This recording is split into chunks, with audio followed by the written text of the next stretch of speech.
Halo, assalamualaikum warahmatullahi wabarakatuh. Ketemu lagi dengan saya dan saya akan mereview ya satu pisau yang cukup legenda ya di kalangan tukang-tukang daging atau pisau dapur. Seperti apa pisaunya? Ini review singkat aja. Ya, review singkat saja. Nah, ini pisaunya, pisau Tanika nih. Nah, pisau Tanika ini sebetulnya udah lama banget ya. Jadi tukang-tukang daging atau tukang jagal-jagal ya, banyak juga yang pakai ini. Kayak kambing. Sebetulnya sapi juga ada, saya pernah lihat juga waktu jagal Erik di Malang ya. Dia pakai ini juga ya, pakai Tanika. Dia waktu itu coba pakai Tanika itu jos banget.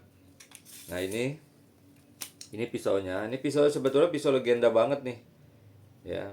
Banyak yang mengakui ini tukang-tukang daging ya, ini pakai pisau ini tuh enak banget ya. Tapi kalau untuk menyembelih ya ini hanya orang-orang tertentu ya yang sudah jam terbangnya sudah banyak gitu ya, jam terbangnya sudah banyak dan dia sudah tahu tekniknya. Karena pisau ini sebetulnya kalau dari segi kekerasan dia tidak begitu keras, tapi ini ngasahnya lumayan alot juga nih ya. Jadi pisau-pisau murah ini alot ya. Kenapa alot dia ya? Karena mungkin mengandung alloy ya. Nah, ini Tanika ya. Ini 8 in. Ini 8 in 20 cm. Nah, waktu itu pernah dicoba di sapi, jos banget ya. Dress gitu ya. Dia sistemnya sistem dorong. Ini ketebalannya ya tipis lah ini. Tidak begitu lentur, tapi ini kuat banget. Saya sudah pakai di dapur ya buat istri. Dari pisau-pisau yang apa yang murah-murah, eh, hanya ini yang masih bertahan gitu.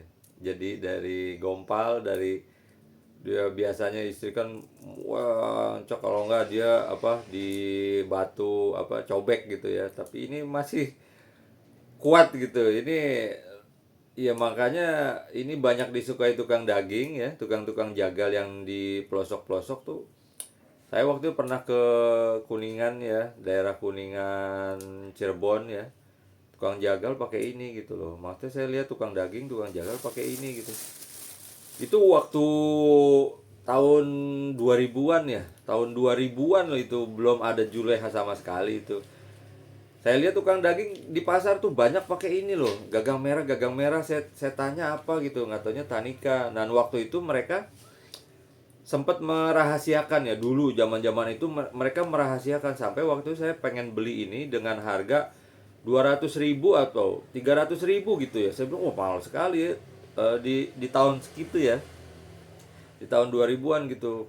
Pisau bekas aja mahal. Ternyata saya lama-lama baru tahu karena pisau bekas itu semakin mahal. Bukan pisau yang baru justru. Jadi ada orang yang nyari, bang pisau bekas ada nggak yang murah-murah? Gak ada. Pisau bekas itu biasanya mahal gitu ya. Kenapa? Karena dia ada chemistry-nya satu. Yang kedua tuh di asanya sudah, ininya sudah flat, sudah gampang diterusin gitu. Walaupun sudah ininya sudah baret-baret gitu ya. Ada juga yang jual pisau apa namanya, pisau bekas murah, tapi kebanyakan ya kayak tukang-tukang jagal, dia pisau bekas dia itu biasanya mahal ya harganya, bukan harga standar karena ada chemistry-nya itu. Jadi bukan karena ya pisau bekas mahal. Nah itu mungkin yang belum ngerti, tapi ya kalau yang sudah ngerti, oh oke gitu ya, oh pisau pisau yang sering dipakai yang dan bagus gitu ya, sudah dicoba, oh itu harganya naik gitu. Ya iya bener, dari cara ngasahnya, dari ininya semua udah diasah, sudah dipakai. Justru dia malah tambah mahal gitu ya. Nah, ini Tanika 20 cm, cuman gagangnya memang begini. Jadi gagangnya memang tidak ada yang jarang dirubah ya karena sepertinya sudah enak begini ya. Dipegangan nih sudah enak, enak banget nih dipegangan. Nah, ini yang juga jarang saya pakai ya, yang juga jarang saya pakai. Ini sudah diasah tapi memang belum maksimal. Asanya standar saja ini, nggak usah yang apa matanya saja. Nah ini jadi saya asah matanya saja, jadi tidak baret ya, jadi tidak baret, tidak diflatin semua. Dan ini hanya sebagai, ini hanya buat kambing atau buat unggas ya, ayam. Tapi kalau buat sapi gimana ya, tergantung selera aja. Banyak banyak juga sih yang make ini buat sapi ya. Cuman kalau ada yang lebih pegangannya lebih enak, atau sekarang kan pisau Cina banyak gitu ya saingannya ya. Jadi tinggal milih aja. Ini hanya sekilas saja ya. Dan pisau ini memang luar biasa juga ya menurut mereka yang sudah pakai ini ya. Ya, ini ketajamannya luar biasa juga nih. Tapi ngasahnya lumayan alot. Jadi bagi-bagi pemula ya, bagi pemula ya cukup effort ya. Cukup membutuhkan tenaga. Kalau misalkan ditanya yang mempan pakai apa, pakai batu apa, silakan pakai diamond flat bisa, pakai batu korundum bisa, pakai batu yang di pasar bisa yang kasar. Ini masih kena ya, ini masih kena, cuman rada alot gitu ya, rada alot ya, butuh kesabaran saja ya. Jadi mungkin itu saja. Ini pisau yang lumayan legenda. Waktu itu ada pisau cap garpu. Nah ini bukan saingan ya, ini sama cap garpu juga ini termasuk lumayan terkenal ya di kalangan tukang daging atau di apa, akekah kambing ya, daging kambing ya, untuk nyeset segala macam. Ini bisa multifungsi juga karena dia jarang gompal ya, kuat ya, agak termasuk kuat. Tapi sekarang karena banyak saingan, banyak pisau-pisau yang sudah masuk ya, dan grup-grup pisau atau komunitas-komunitas penyembelihan sudah banyak gitu, jadi mereka bikin sendiri, ada yang bikin sendiri ya. Ini agak sedikit terlupakan.